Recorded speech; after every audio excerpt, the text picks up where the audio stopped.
Bonjour et bienvenue dans cette vidéo review complète et détaillée de l'IdeaPad 5 15 pouces de chez Lenovo, équipé des derniers APU AMD, les Ryzen série 4000. Nous verrons donc point par point ce que ces nouveaux laptops ont dans le ventre et je terminerai cette vidéo en pure subjectivité en décrivant mon ressenti après plusieurs semaines d'utilisation. Avant toute chose, je tiens à préciser que le modèle utilisé pour ce test est le modèle de base, avec un Ryzen 5 4500U et 8 Go de RAM. Commençons par le commencement en parlant de l'esthétique du produit et de ses connectiques. On se retrouve avec un très joli produit entre les mains avec un écran d'une diagonale de 15,6 pouces au bord fin et à l'esthétique vraiment soignée. Le châssis est en plastique mais pas entièrement puisque le panneau d'affichage est en aluminium. Plastique certes, mais les finitions sont vraiment très bonnes pour un produit de ce type et l'ensemble reste très rigide, ce qui ne donne à aucun moment l'impression d'avoir un produit cheap entre les mains.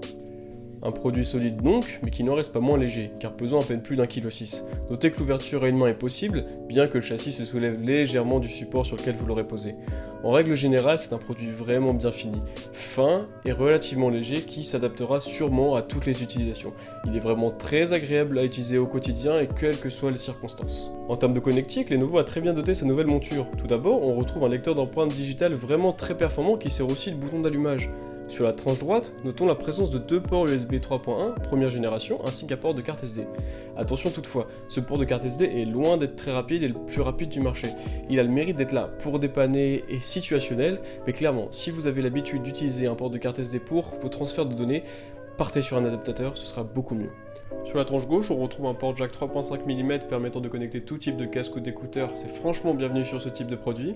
Un port HDMI 1.4b qui malheureusement ne permet de sortir que de la 4K 30 Hz au maximum, c'est franchement dommage quand on sait que l'IdeaPad 5 14 pouces permet quant à lui de sortir de la 4K 60 Hz avec un port HDMI 2.0. Néanmoins ce petit problème il est gommé par les possibilités de chargement de l'appareil. En effet car on peut recharger l'appareil de deux manières différentes. Premièrement avec une entrée d'alimentation classique dont le chargeur n'est pas fourni dans la boîte et secondement à travers un port USB-C permettant la recharge 95 watts. Port qui est tout de même utilisable pour échanger des données permettant ainsi de connecter un dongle ou un écran secondaire afin d'afficher enfin la 4K 60 Hz. C'est vraiment bienvenu et merci Lenovo. En ce qui concerne l'écran, il s'agit d'une dalle mat IPS 1080p d'une diagonale de 15,6 pouces au bord fin. La luminosité maximale mesurée est d'environ 250 candela par mètre carré, ce qui est vraiment convenable. De plus, l'utilisation d'une dalle mat permettra de lire l'écran dans de bonnes conditions, même dans une pièce lumineuse, et c'est vraiment plaisant. Néanmoins, l'écran pêche sur un point, et c'est au niveau de sa colorimétrie, de la précision des couleurs, puisqu'il ne recouvre que 66% du spectre RVB et à peine plus de 50% du spectre Adobe. Ceci conviendra sûrement à 99% des gens si vous faites du gaming, Netflix ou simplement de la bureautique. Mais si vous êtes un créatif ou que vous travaillez dans l'audiovisuel et que vous recherchez un écran précis, passez clairement votre chemin. Néanmoins, il sera difficile de trouver beaucoup mieux dans cette gamme de prix. C'est un écran relativement décent qui satisfera la majeure partie des utilisateurs. J'ai évoqué le confort d'utilisation précédemment et force est de constater que le clavier et le trackpad suivent eux aussi cette voie. Le clavier permet une frappe précise et agréable avec une course relativement courte et un feeling vraiment appréciable. Clairement, c'est l'un des meilleurs claviers qui m'a été donné de voir sur un PC portable.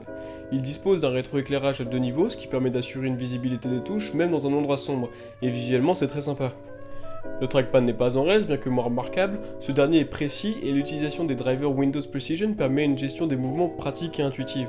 La sensation à l'utilisation n'est pas celle d'un Mac puisque ce dernier reste un trackpad physique et non haptique, mais il reste tout de même dans la moitié haute du panier. Attention, feeling purement personnel, j'ai trouvé ce trackpad un peu petit, je ne sais pas si cela vient du fait que je me sois un peu trop adapté au trackpad des MacBooks, néanmoins je m'y suis accommodé rapidement et cette sensation a disparu au fil des utilisations.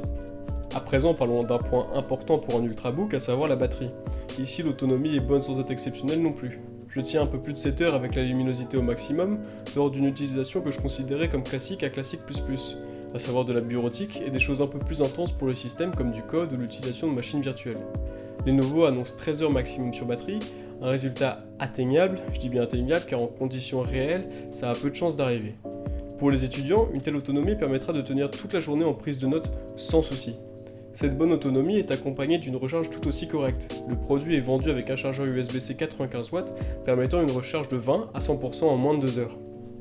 À présent, nous allons aborder le point des performances, et si jusqu'à présent cet IdeaPad 5 15 pouces semble être un bon ordinateur portable bien équilibré, c'est ici que j'ai vraiment été impressionné. Équipé d'un Ryzen 5 4500U, 6 cœurs 6 threads, tournant à une fréquence de base de 2.3 GHz avec un boost, donc sur un seul cœur, à 4 GHz et 8 Go de RAM à 3200 MHz, les performances proposées par ces nouveaux APU sont vraiment incroyables. On est là en présence d'un processeur qui permettra d'effectuer toutes les tâches bureautiques sans aucun ralentissement, et même les tâches les plus lourdes comme du rendu vidéo seront possibles sur cette machine, et ce dans de bonnes conditions. Voici quelques résultats de benchmark vous permettant de situer le processeur face à la concurrence. Pour la partie graphique, on est en présence d'un iGPU Vega 6 permettant de faire du gaming léger. Je posterai des vidéos sur différents jeux bientôt, mais pour vous faire une idée de ce à quoi on peut s'attendre, voici quelques résultats. En moyenne, sur The Witcher 3, avec les graphismes en moyen 720p, on obtient 40 images par seconde en moyenne, avec un minimum de 30 images par seconde, atteint un Novigrad. Des jeux légers comme Counter-Strike Global Offensive ou Valorant tourneront sans mal à plus de 60 images par seconde en 1080p. Encore une fois, des vidéos de démonstration sortiront sur la chaîne bientôt. Mais pour du gaming occasionnel, cela fera très bien le travail. En ce qui concerne les gros jeux, il est possible d'afficher plus de 30 images par seconde sur une grande majorité de AAA de ces dernières années, en jouant en 720p, sans être trop gourmand sur les options graphiques. De bonnes performances, mais quid du refroidissement? Eh bien, je l'ai trouvé vraiment très bon honnêtement. Je n'ai jamais dépassé 58 degrés sur le CPU ou le GPU en jouant sur The Witcher 3 et les nuisances sonores étaient vraiment contrôlées. Dans l'ensemble, le portable se montre silencieux et les ventilateurs sont presque inaudibles lorsque l'on ne fait pas de tâches lourdes.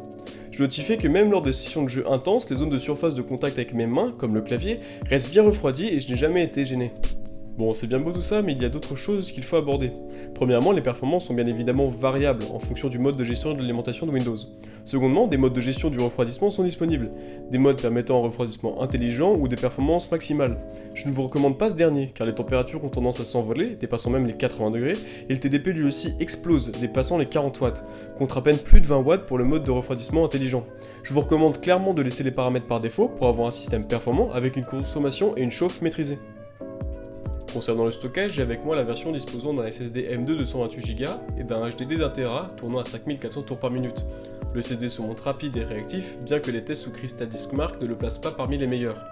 Le combo semble alléchant au premier abord, à savoir un bon SSD pour Windows et les programmes primaires, et un gros HDD pour le plus gros du stockage.